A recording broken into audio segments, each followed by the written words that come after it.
Hey guys, today we're showing you how to make an Irish picanha reverse seared on the KJ, and we're serving it with a chimichurri sauce and some homemade sourdough.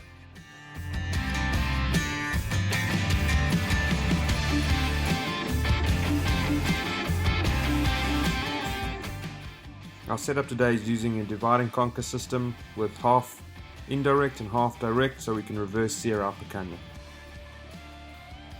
This is an Irish picanha which we got from Hixons butchers.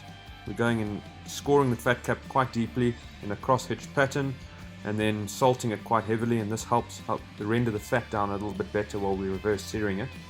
It's a big piece of meat, so you can be quite generous on the salt. Make sure you get the sides of it as well, and don't be scared to pack in the salt a little bit so it sticks onto the meat when it hits the grill.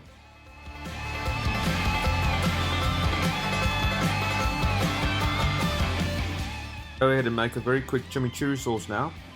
You're going to finely dice up a small red onion and bash up a head of garlic. Use at least 3 or 4 cloves of garlic bashed in a mortar and pestle with a little bit of salt. You then need a good handful of fresh coriander and fresh parsley. You're going to tear that up and then give it a good chop.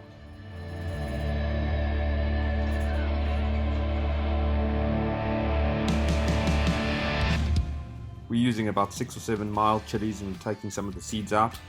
If you like heat, you can leave the seeds in.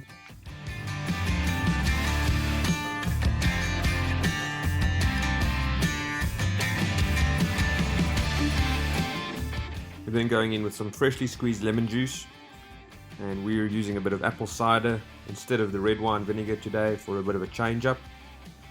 So I go in with a bit of apple cider vinegar and then of course some really good quality extra virgin olive oil, good quality rock salt and a little bit of pepper. Give it a good mix and that's your chimichurri done. Our grill is now up to temp, and we're going to go ahead and put the picanha on the indirect side, and we're going to be cooking at 275 degrees Fahrenheit for about an hour, and we're trying to aim for an internal temp of 124 before we pull it and ramp the heat up of the Classic 3. Okay guys, we've been going for about an hour now on 120 degrees, 275 Fahrenheit. We're going to take a temperature and see if we're ready to pull it off. So as you can see guys, we're sitting on 124 degrees Fahrenheit. That's still rare on the inside, but we're going to pull this guy off for now. And we're going to ramp up the temp of our KJ and really get the flame roaring at about 500-600 degrees Fahrenheit. So to do that, we're opening up the top vent all the way and opening the bottom vent all the way to get the fire roaring. So it's about 20 minutes later now, and the KJ has gotten up to temp. We're sitting on about 550 degrees Fahrenheit. We're going with the picanha fat side down. Make sure you keep an eye on it because you do get big flare-ups.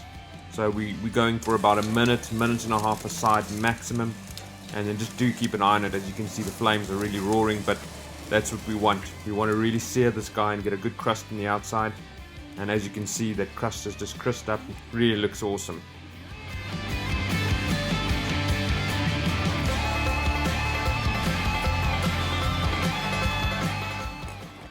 Now that our meat is taken off the grill and it's busy resting, we're going to slice up some of that lovely sourdough which we baked early this morning. Baste it with a little bit of fresh olive oil, and then we're going to stick it straight onto the grill to toast up and get a bit of that grill marks and grill flavor to it.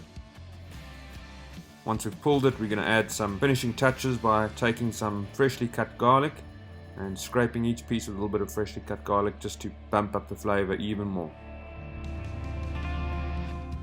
We've now rested the picanha for 15 minutes and we're ready to slice it up.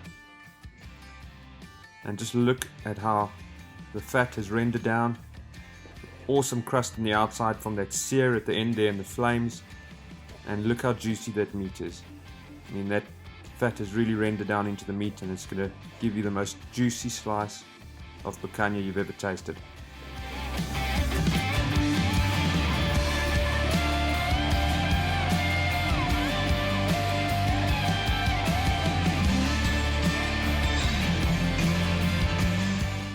We're serving ours quite simple today on that homemade fresh sourdough, and then of course we're topping it with that lovely chimichurri sauce which we also made earlier today. And doesn't that just look amazing?